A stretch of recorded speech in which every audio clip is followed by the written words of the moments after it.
Slater Crusaders, America's the greatest country in the world. I'm so fired up today. That speech was awesome last night. What a show. I don't usually like State of the Union addresses. I think they're instantly forgettable. But last night was fantastic. It couldn't have been better. This is from Buck. Buck said Trump is spiking the football in the Democrats' end zone, doing backflips in front of their bench, and running into the stands to make out with the opposing quarterback's girlfriend.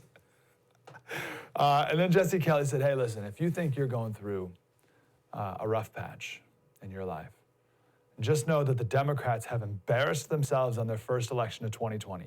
Watch Trump give the greatest State of the Union ever, and we'll witness him easily be acquitted in the Senate tomorrow. That's a pretty rough 72 hours.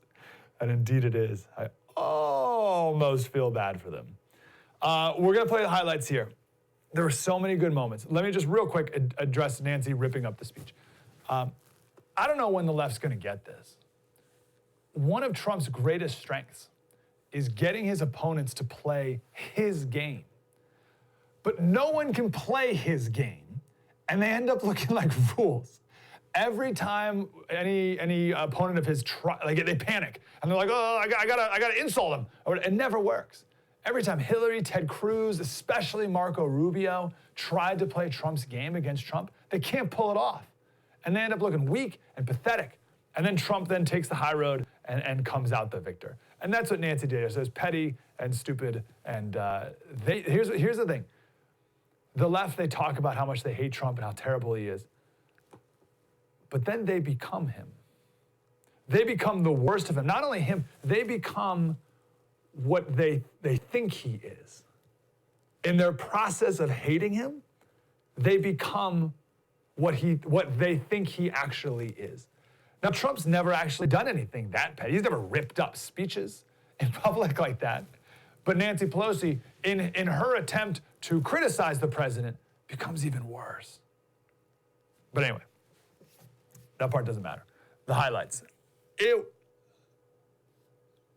We'll get to the economic numbers. I feel like everyone's talking about the economic numbers.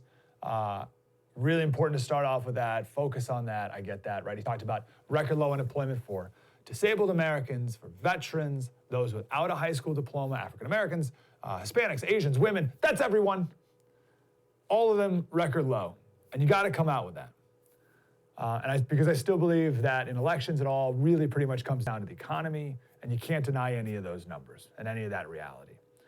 Democrats are attacking the next statement he made, which is about food stamps. He says 7 million Americans have come off food stamps, and his words, 10 million people have been lifted off of welfare. So they're saying, well, he cut food stamps, and cutting people off of food stamps isn't the same as lifting them out of poverty, and all these people are going to starve to death. That's the left's criticism. Obviously, that's not true. We're going to break that down coming up a little later in the show. I want to put the economic stuff aside for a minute, because all of that talk paled in comparison to the super emotional and powerful moments throughout. I'm always hesitant, I've always been hesitant to replay portions of a State of the Union just because, again, usually they're super boring. But if you haven't seen these moments yet, you need to. And if you've seen them a few times already, they're absolutely worth seeing again. We'll start with this one. This was earlier in the speech, maybe 30% of the way through. I didn't think it could get any better than this. So the president's talking about the Space Force, the new 6th branch of the military. And one day, we should spend some time and talk about why that's important and what type of warfare is going on or will go on in space, why this is necessary, why space supremacy is an important and new concept. We'll get to that one day. But so he talks about the Space Force, and we'll pick it up here. In the gallery tonight, we have a young gentleman and what he wants so badly, 13 years old, Ian Lawnfay. He's an 8th grader from Arizona. Ian, please stand up. Ian has always dreamed of going to space. He was the first in his class and among the youngest at an aviation academy. He aspires to go to the Air Force Academy, and then he has his eye on the Space Force. As Ian says, most people look up at space. I want to look down on the world.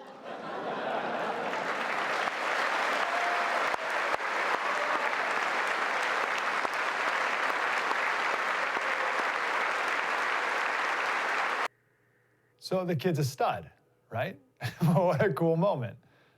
What a great highlighting of this young man. And maybe one day he'll be in the Space Force, and that'll be awesome because they'll play a clip of that moment, 15 years from now or whatever. We'll look back on it. It's all very cool.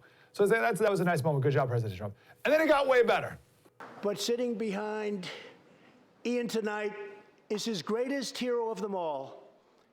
Charles McGee was born in Cleveland, Ohio, 1 century ago. Charles is one of the last surviving Tuskegee Airmen, the first black fighter pilots, and he also happens to be Ian's great-grandfather.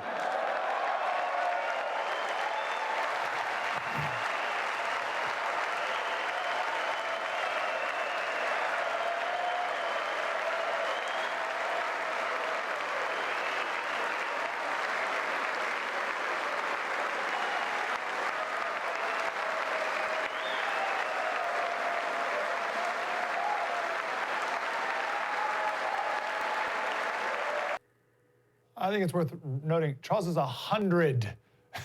Doesn't look a day over 50. And then Trump said he promoted him to brigadier general and pinned the star on him earlier that day. Are you kidding me? What a fantastic moment, a real life Tuskegee Airman.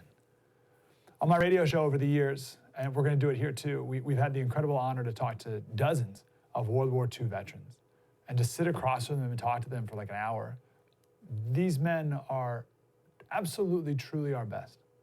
Every single one of them. They tell these unbelievable stories of heroism and sacrifice and selflessness. It's like jaw-drop stories. And then you ask them about it, and they're like, wow, I was just doing my job. To every single one of them, just doing my job. I was just doing my job. It's like, no, that's way beyond the pale of your job. But these Tuskegee Airmen are in an even different class because they served through segregation. So to serve a country that treated them as less than, and to do so honorably, and then come back to a still segregated country. It's the Tuskegee Airmen and the Japanese Americans who served in the 442nd Infantry. They served when their families were in internment camps. Those two groups, they're the best. They're the absolute best. And then to have Charles's grandson thriving like he clearly is today in America. He wants to be in the Space Force. And to have both of these two honored at the State of the Union. There's no way young Charles, ever thought that would happen. Right? You go back to Charles when he was like 10. Be like, hey, Charles, you think one day maybe you'll be honored at the State of the Union address by the President of the United States with your great-grandson present on his way to join the Space Force? He'd be like, what are you talking about? You can't look at those two men, Charles and 13-year-old Ian, and not say that we are a great country and that we are a good country, and not conclude that we are only becoming a more open and diverse country. To see what Charles overcame and to see what his great-grandson, the opportunities that he has today. Totally different planets. And we didn't get here because Charles whined. He said, oh, people don't treat me good. He didn't whine about it. He didn't play the victim card. He joined the military and proved himself as a fighter pilot. He did that so that his great-grandson could have the opportunity to do even better. Truly, like that's one of my favorite visuals is its legacy, right? The patriarch and the legacy that they create. That's perfect, beautiful, absolutely beautiful. And that was pretty early in the speech. I thought, oh, well, you can't get better than that. And then it did. Trump honored Amy Williams. Talked about her because she's a military wife, and she helps out service members while their loved ones are deployed. And her husband has been deployed in Afghanistan for a tour. And then this happened. Amy, your family's sacrifice makes it possible for all of our families to live in safety and in peace, and we want to thank you. Thank you, Amy.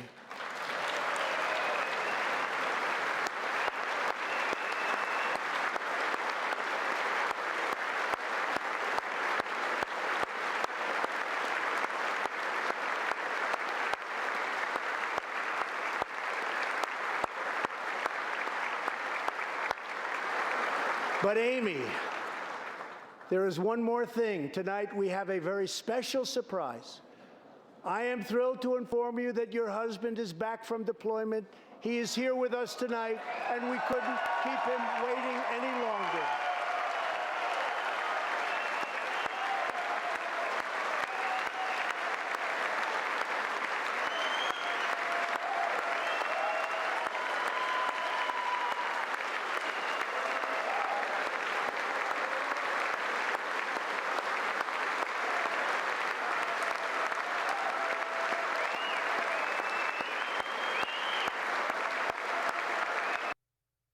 I've seen that clip like 10 times, and then you tear up every time. You can't. You've seen those videos on YouTube, the military families being reunited, and you know Trump has, and he saw those videos and he says, oh, that's the best thing ever. Can we do that? Can we just do that at the State of the Union? Well, sir, it's never been done before. I don't care. Let's do it. So, was it a good speech? You kidding? It had the two best things. It had the two best things. Paying tribute to a World War II Tuskegee airman and his great-grandson, continuing on his family's legacy and tradition, and then had a military family being reunited, a husband with his wife, and two young kids. Those are the two best things. Everything else is just butter. Let's play the ending here. This is a place where greatness is born, where destinies are forged, and where legends come to life. This is the home of Thomas Edison and Teddy Roosevelt, of many great generals, including Washington, Pershing, Patton, and MacArthur. This is the home of Abraham Lincoln, Frederick Douglass, Amelia Earhart, Harriet Tubman, the Wright brothers, Neil Armstrong, and so many more. This is the country where children learn names like Wyatt Earp, Davy Crockett, and Annie Oakley.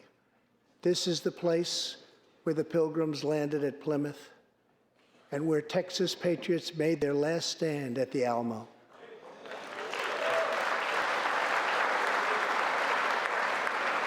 The beautiful, beautiful Alamo.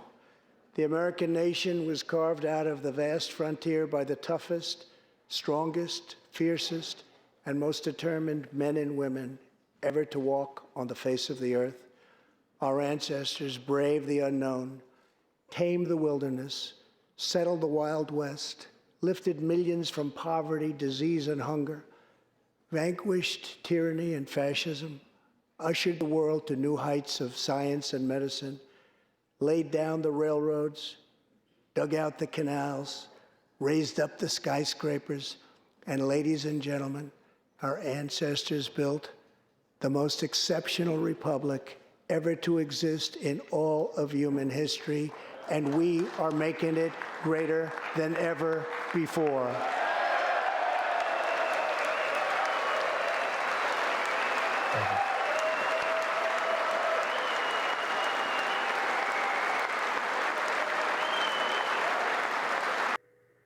I love that. Like, that's not even a political statement, right? That's just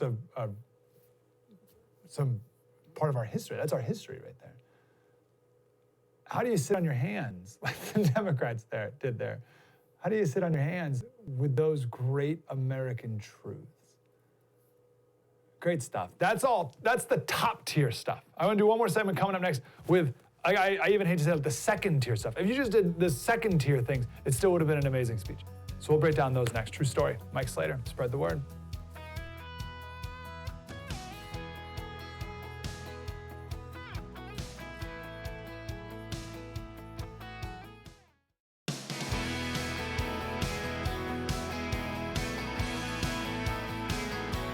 Hey, Slater Crusaders, I was planning, and usually this is the case after the State of the Union, do like one segment recaps on a big picture themes or whatever. But last night was so good.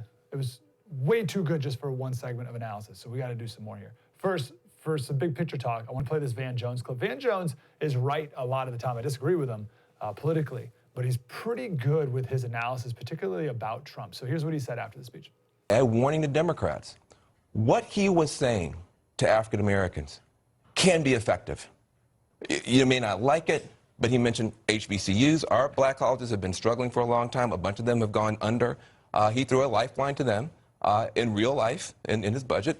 He talked about that. He talked about the criminal justice reform. He talked about opportunity zones. School choice, he talked which about is a big school choice. issue. Yeah. Listen, wake up. He doesn't have to be effective. He has to be effective to move margins in key states. And the thing about it is, and I think that we got to wake up, folks. There's a whole bubble thing that goes on. We say, well, he said S-hole nations, therefore all black people are going to hate him forever. That ain't necessarily so. And I think what you're going to see him do is say, you may not like my rhetoric, but look at my results, look at my record to black people. And if he narrowcasts that, it's going to be effective, which means as we move through this primary process, we've got to pay a lot more attention both to what's going on with the Latino vote, are we going to get a benefit in terms of having them respond, and with the black vote, is there going to be a split off, especially for black male voters?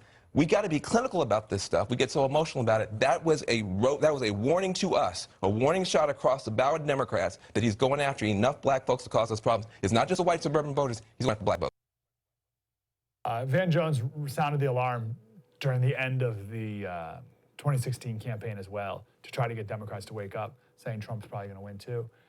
So again, this is another, perhaps the opposite is true. So for 3-4 years, all we've heard, all the media has told us, is that Trump is a white supremacist. Dog whistles all over the place. Dog whistles to Klan members who are walking all over our country. He's the most racist person ever to walk the face of the earth. Perhaps the opposite's true. Perhaps Trump, as we predicted last week, perhaps Trump ends up getting a record number, a record of the black vote. We were saying 10 to 15% last week, could be even more. Van Jones sees it happening. There are two moments last night. Forget about just giving money to black colleges, which Van Jones brought up, right? That's just like a throwaway thing.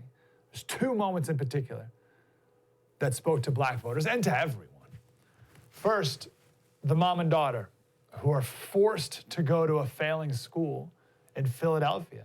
She just wants a chance to succeed in life. And the Democrats truly, I'm not exaggerating, they won't let her. They won't let her succeed. The Democrats pay all this lip service to education, and it's true, right? Education is so important, really important, but they won't let her leave a failing school because the unions own the Democrats and they want more union members in the public schools. So tough luck, Janiyah. Tough luck. You got to go to this failing school in Philadelphia. You're stuck. That's what the Democrats are saying. It's unbelievable. Enter Trump. But Janiyah, I have some good news for you, because I am pleased to inform you that your long wait is over. I can proudly announce tonight that an opportunity scholarship has become available. It's going to you, and you will soon be heading to the school of your choice.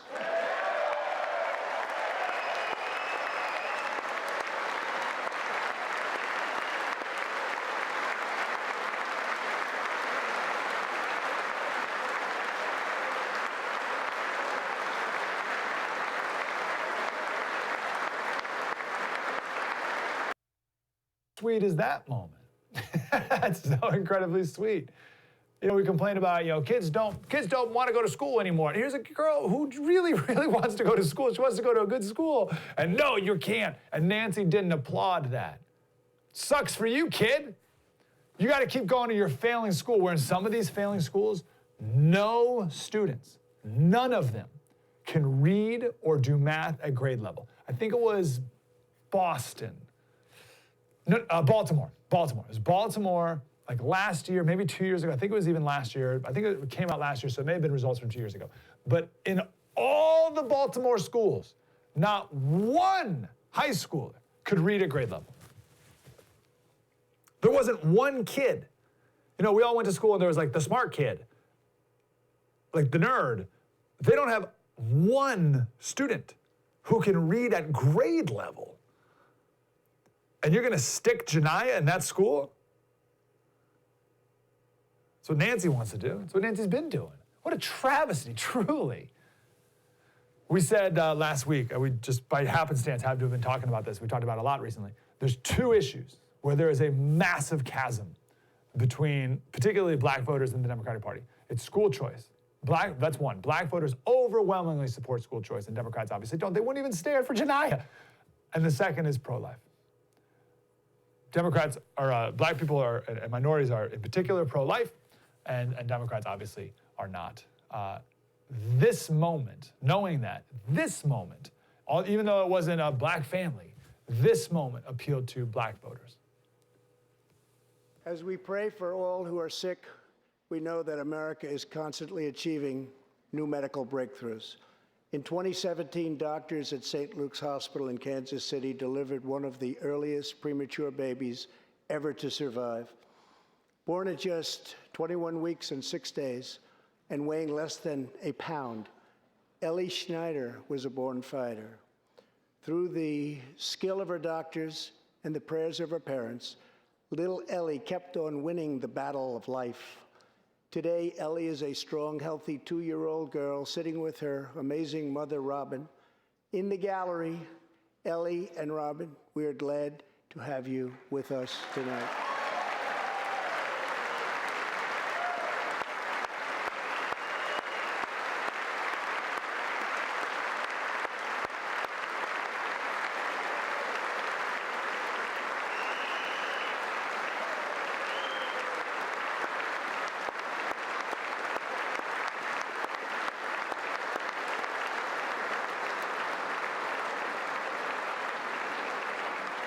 Ellie reminds us that every child is a miracle.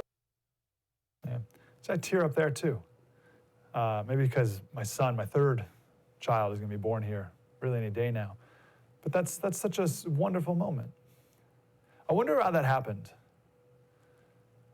Well, I was going to today, but we're not going to be time. We have too much to do. But we have a little insight into how the speech came together and about the two speechwriters, the two main speechwriters for the president and their process and the role that the president plays throughout the year, writing down little notes on pieces of paper and passing them to aides with either lines or quotes or themes, and the aides pass it to the speechwriters, and how they reach out to everyone in the cabinet and all the different departments for their the best things that happened this year. And so maybe we can do that tomorrow, maybe a little late, but it's a really interesting process that goes into the speech. They brought in Reagan's former speechwriter to review it all, and it's really interesting. But I wonder how they thought of her.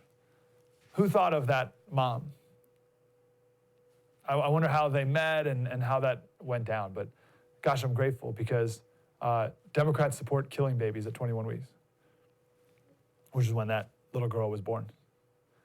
And that's why Trump went right into, he wants to pass legislation, he said, in his words, finally banning the late-term abortions of babies. And everyone on the left's like, oh, well, that's not a medical term. No, there's no such thing as late-term abortion. Blah, blah, blah. You abort babies. It's in the Democratic Party platform up to 40 weeks. So she's not even close to what the left, the Democrats, would call as the cutoff, right? Now, so to put a face to that, that was maybe one of the main themes yesterday, was to put a face to this all. The president did an interesting thing with the pro-life points, though. He put abortion and ending abortion in between two other pro-life issues, and actually a couple other pro-life issues. It was in a quick string. Usually, it was theme, theme, theme. This was the theme of life, and a bing, bing, bing, bing, bing, couple different points. So the first was right after that. He talked about $50 billion to fund neonatal research. Okay, who's not going to approve of that? Then he did a line about ending abortion. Then he talked about paid family leave. Then he talked about expanding the child tax credit. And then he talked about planting more trees. Right, so it's all in the pro-life category. Mostly human beings, which is, I think, of higher priority. But if you couldn't bear to stand up and applaud those pro-human life initiatives, the least you could do is support planting more trees. And he put all that into one category there, which is, again, brilliant. The most political line, I suppose, was about socialism. The top people of the Democratic Party are trying their best to not nominate a socialist to be their nominee, Bernie or Elizabeth. Especially Bernie, it would be a shellacking in 2020. In 1984, Reagan-Mondale, Reagan won the Electoral College. Remember, you have to get to 290? Like, that's the magic number. You get to 290 and you win. Reagan won 525 to 13. Poor guy. Mondale got 13. He only won Minnesota and D.C. He got 13 electoral college votes. It would be the same again. Trump and Bernie, are you kidding? So he had these two great lines about this. After, by the way, introducing the legitimate president of Venezuela, not Maduro. But right after introducing him, which was a really cool moment that's going to be overshadowed by all the other super emotional moments, but that was really, really interesting. That's another question, like how did that happen? But right after introducing the legitimate president of Venezuela, Trump said, socialism destroys nations. that's right at you, Bern. Socialism destroys nations, but always remember freedom unifies the soul. Can't beat that. And then a little later he said, we will never let socialism destroy American healthcare. I heard some progressives respond to that and they say, well, Trump's going to try to make socialism a bad word in the next election. What? Ask that guy. Ask the legitimate president of Venezuela how socialism has worked out for the people of his country. Go ahead and get his advice because he's lived it. He's not basing policy off of fantasy or even your best intentions or your theories from college lectures. He's lived it. He's living it. So go ahead and ask him how socialism's worked out. Speaking of living it, there was another amazing moment when Trump was talking about sanctuary cities. He talked about how California is a sanctuary state. And there were some Democrats that clapped. Some Democrats clapped that idea.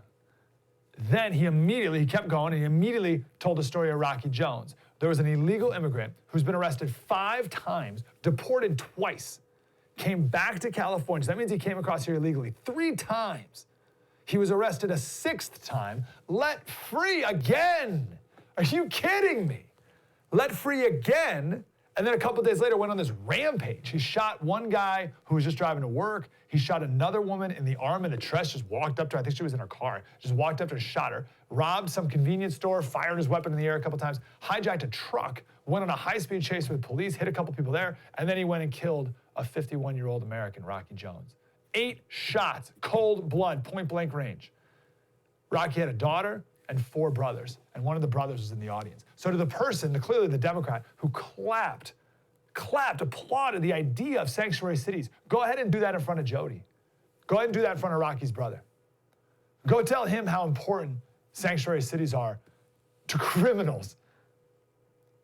Because that's who we're talking about here. The guy's been arrested 6 times. I'll hear your argument about immigrant families who just want to come here for a better life. I would absolutely have that conversation. But you can't make an argument for this murderer. You can't make an argument for this guy who's been arrested 6 times. What are you doing protecting him? And your policies resulted in that. You can't deny that. He shouldn't have been able to get here, and then once we got him, he should have been able to stay here. Your policies directly resulted in this. That's real life. You can applaud the theory of sanctuary cities, but how do you react when confronted with the reality of it? I would have loved to see that person who applauded, whoever it was who applauded sanctuary cities, and then it was just like 2 seconds later he introduced Jody Jones. And what was that same Democrat doing after that? Not applauding anymore.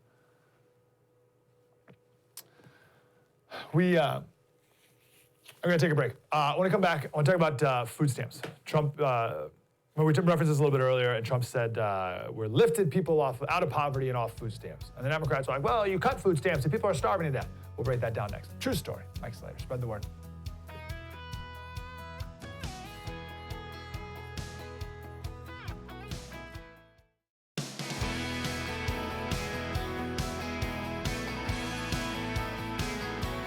Hey, Slater Crusaders. So we've been saying that this is a pretty unbelievable streak this week for the president. We had the debacle of the Iowa caucuses on Monday. We had an unbelievable speech last night with the State of the Union. And then today he's going to be acquitted in the Senate.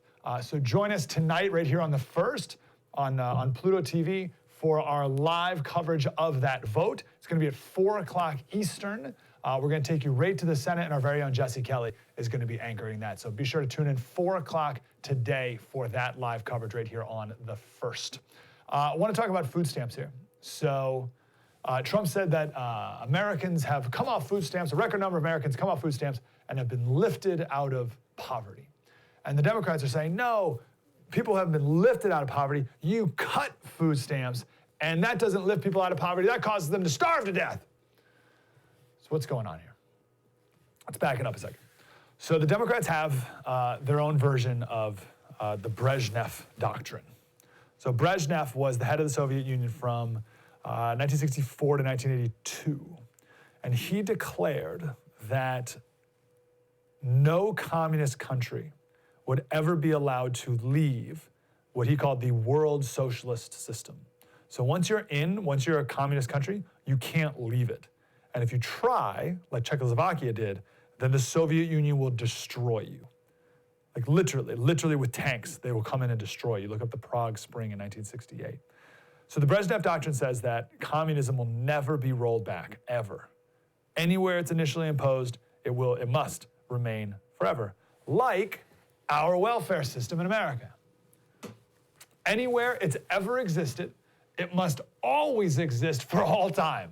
Welfare can never be reduced. The Democrats believe that once an entitlement exists, it can never be rolled back. What's the line? Is it Thomas Sowell or Milton Friedman who said there's no such thing, there's nothing more permanent than a temporary government program? It can never be rolled back, it can only be enlarged. Any expansion of welfare must exist forever and all time. So what Trump did, he issued a new rule that changes some of the work qualifications for welfare. And when he did that, the welfare industrial complex just lost their minds. When you think of someone on welfare, who do you think of? Picture this in your brain. All right, specifically food stamps. So when you think of someone on food stamps, who are you imagining? Like picture that person in your brain right now. Is it one person? Maybe two? What age are they? Do they have kids? No kids? Like who are you imagining? Like, really visualize that person and keep them in your mind. So when this first happened, this rule change that the president is talking about, Washington Post came back and said, just in time for Christmas, the Trump administration is requiring more people to go hungry. Like, what a stupid headline that is. Washington Post is just BuzzFeed. What garbage. Requiring more people to go hungry? Schumer said that Trump is showing deep and shameful cruelness. AOC wrote this tweet about how her family was relied on food stamps when her dad died at 48. She says, if this happened then, we might have just starved. And now many people will.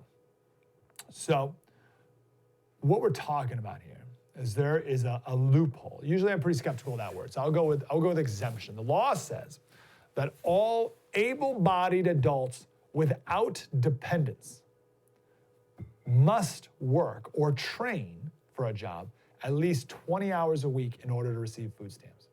If you don't work, you can only collect 3 months of benefits in any 36-month period. Got it? So I want to emphasize this. We're talking about able-bodied adults without dependents. So AOC's mom would not have been affected by this reform, right? In that tweet, she's like, oh, if this happened then, we would have starved. Nope, wouldn't have affected your mom at all because she had kids, dependents, you. The loophole in the law states that, says that any state can request an exemption for certain areas that have too high of an unemployment rate. And that kind of makes sense, right? So if there's a work requirement that in order to receive welfare, you have to get a job, but there's no jobs, that kind of makes sense that maybe there's an exemption there. So there's waivers for certain areas that have high unemployment rates. The problem is the entire state of Illinois is exempted from this requirement and like great swaths of other states. So it's almost like that standard doesn't even exist at all because states have applied it and gotten these exemptions over the years. So Trump has changed that. And he said you can't get a waiver. So this county, this area, this state can't get a waiver in an area if the jobless rate is below, I think it's 6%. And those areas are only given a 1-year limit, so it's not forever. And the waiver can only be applied to local labor markets, not an entire state. Okay? Makes sense? Is that as draconian as the left makes it seem? People starving? Now, before everyone goes freaking out about starving to death, 36 million Americans receive food stamps. Under this new law, 668,000 people would be affected. It's 2%. And they're still going to get food stamps. They just have to work 20 hours a week or train 20 hours a week for a job. And it only applies to able-bodied adults without children. And it won't affect anyone over the age of 50.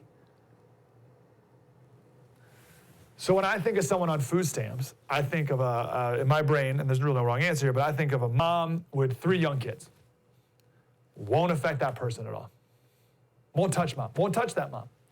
This is for truly, and I don't use this word lightly, this is a very specific thing when I mean this. This is for the bum.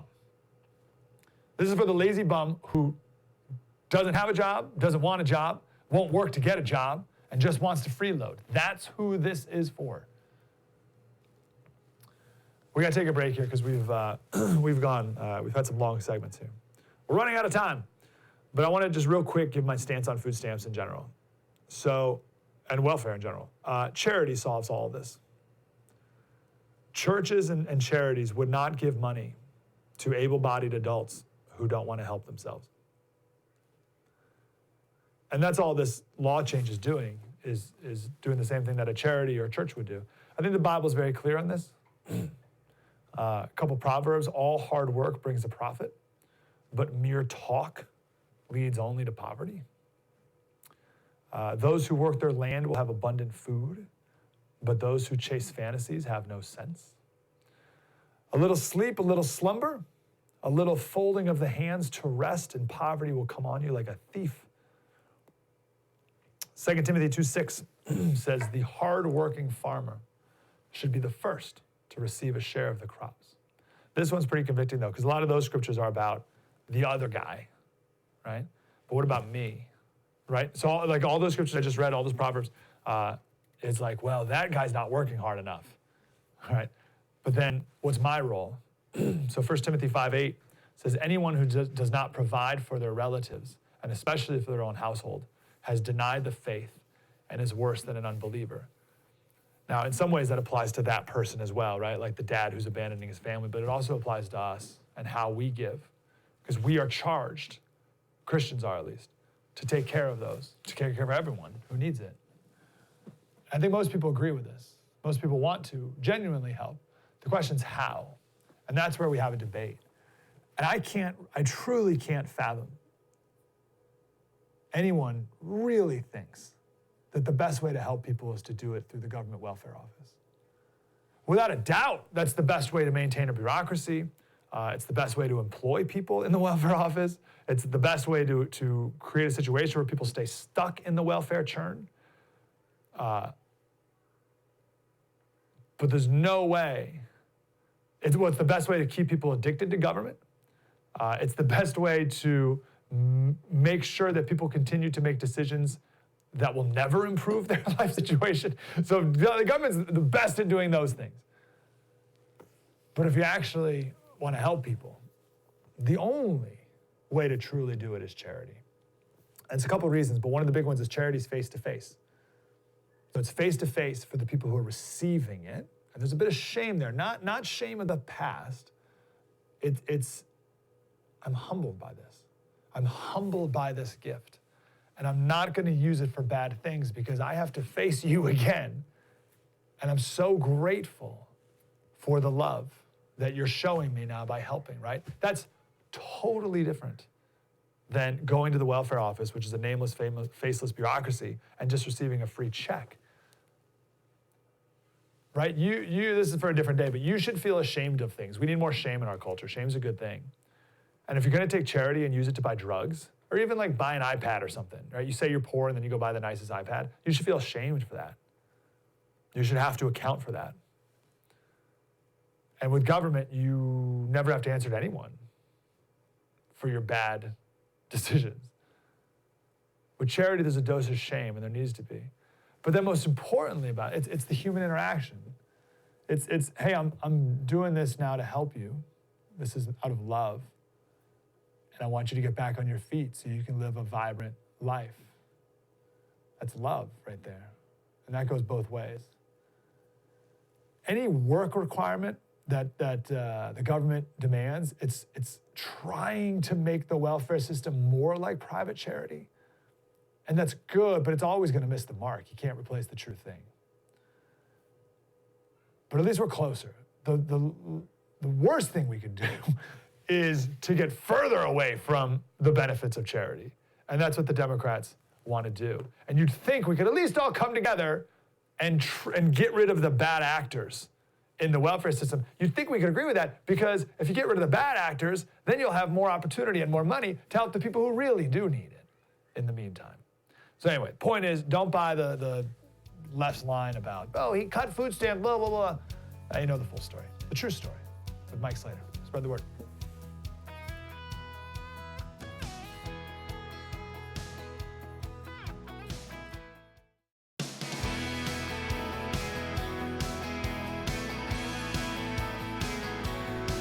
Slater Crusaders, let's change gears we just got a few minutes left. We'll probably talk more tomorrow about the State of the Union, but we have so much today because we have the impeachment trial coming to an end. There's so much to do. Let's move away from the State of the Union for just 1 second, though, because I love this story. 2 students at Oxford wrote, this is a big movement going on at universities across the country, our country, and over in England, but in particular, these 2 students wrote to the head business guy, the head investment business guy at Oxford, wanting to meet to discuss the protesters' demands. And one of their demands is, and this has been going on for like a decade, one of the demands is to divest from fossil fuel companies. All right, so the leftists at Oxford, they want to declare a climate emergency, and they want Oxford to declare a climate emergency and immediately divest from fossil fuels. So the head, it's not the president, he's like the business guy, the investment guy. He wrote back, he said, I am not able to arrange any divestment at short notice, but I can arrange for the gas central heating in your college to be switched off with immediate effect. Please let me know if you support this proposal. Gold. So the kid wrote back, he said, well, you're being mean. You're not taking this seriously. So the president, or the head guy wrote back, he said, you're being right. You are right that I'm being provocative, but I am provoking some clear thinking, I hope. It is all too easy to request that others do things that carry no personal cost to yourself. The question is whether you and others are prepared to make personal sacrifices to achieve the goals of environmental improvement, which I support as a goal. Love that. And of course, the answer is no. This guy wants to divest from fossil fuels, but he doesn't want his heat to be turned off. This is why, remember we talked with Hans Fien about over Christmas time. He's the one who coined Selma envy, which is one of the most brilliant analyses I've ever read.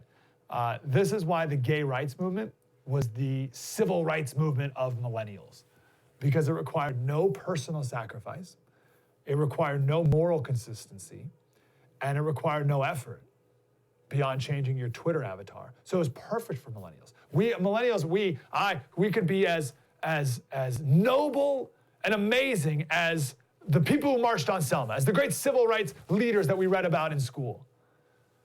But we don't actually have to do anything. Right? We don't have to sacrifice anything. We don't have to be morally consistent in our lives, and we don't have to go. We don't have to do it. We just make a rainbow for our Twitter account. That's it. That's why gay rights was such a movement. But global warming is the same thing. You can moralize all day long without making any personal sacrifices. In fact, when you get called out for not making any personal sacrifices, you can then come back with the Jordan Peterson clips that we played a week or so ago. Like that girl did. She said, well, the problem is so big that it requires global government effort. Right. So, I can't even really make a difference, so I'm not going to. And that makes you even more morally superior from the progressive perspective, because you're advocating for big global change. By the way, I saw some pictures the other day of Bernie Sanders and Elizabeth Warren. This would have been Monday after the trial ended. And they hopped, Elizabeth Warren and Bernie Sanders, they went to the airport. They each hopped on their own private jets, 2 separate private jets, to speed over to Iowa to get there as fast as they could. They left 36 minutes apart from each other. You'd think they'd be able to jet pool on their, I don't know, is jet pooling a thing? We say, hey, Bernie, Elizabeth, let's get together. Let's all fly over to Iowa together. Nope. They left 36 minutes apart from each other. Here's a video I saw this morning. I don't even know where this one is. Oh, this is Elizabeth Warren. I don't know where this was taken. But look, Elizabeth, she gets off her private jet. You ever been on a private jet? She gets off, and then she looks up, and she sees the media, and she, wink, hides right behind her aides. She knows, oh, this is a bad look. I'm just going to go stand back here, make sure no one sees me until the great Glenn Reynolds' line is, I'll start acting like it's a crisis when the people who keep telling me it's a crisis start acting like it's a crisis. Anyway, so back to this Oxford student. So here's his response. This is an inappropriate and flippant response by the bursar, that's the business guy, to what we are hoping would be a mature discussion. In January, it would be borderline dangerous to switch off the central heating. Yes, you're right. It would be borderline dangerous to turn off the heat, which is why it's so important we have fossil fuels, so we can heat our homes and, dare I say, dorm rooms in January. But Greta, AOC, they want to ban fossil fuels now. I know people are going to say, no, what we really want is, do we want to divest and move away from fossil fuels to get to renewables, and we can heat our homes with that? Fantasy land. Natural gas is not something you can just wean yourself off of. It's something we need now and forever. Because heating our homes in the freezing cold is a moral good. It's so good, in fact, that one should invest in the companies that bring us fossil fuels for our personal and societal prosperity. Now, I should note too, if these students were calling for more nuclear power, then perhaps I'd be on board with their mission, but they're not for nuclear either. They're for no energy. Well, no energy except for the amount of energy that's necessary to heat their own dorm rooms. Tonight, this afternoon, I should say, the acquittal. This will be the end of the triumvirate of the Trump spectacular that is this week. The Iowa debacle yesterday. On Monday. Yesterday was the State of the Union, and today he will be acquitted in the Senate. We heard the Susan Collins speech yesterday saying that she's going to vote for acquittal, so this is it. But cause to celebrate that this whole thing can finally be over. Today, 4 o'clock Eastern, Jesse Kelly's going to be anchoring coverage, so make sure you tune in for that. 4 o'clock right here on The First. And of course, we will be back tomorrow. True story. Mike Slater. Spread the word.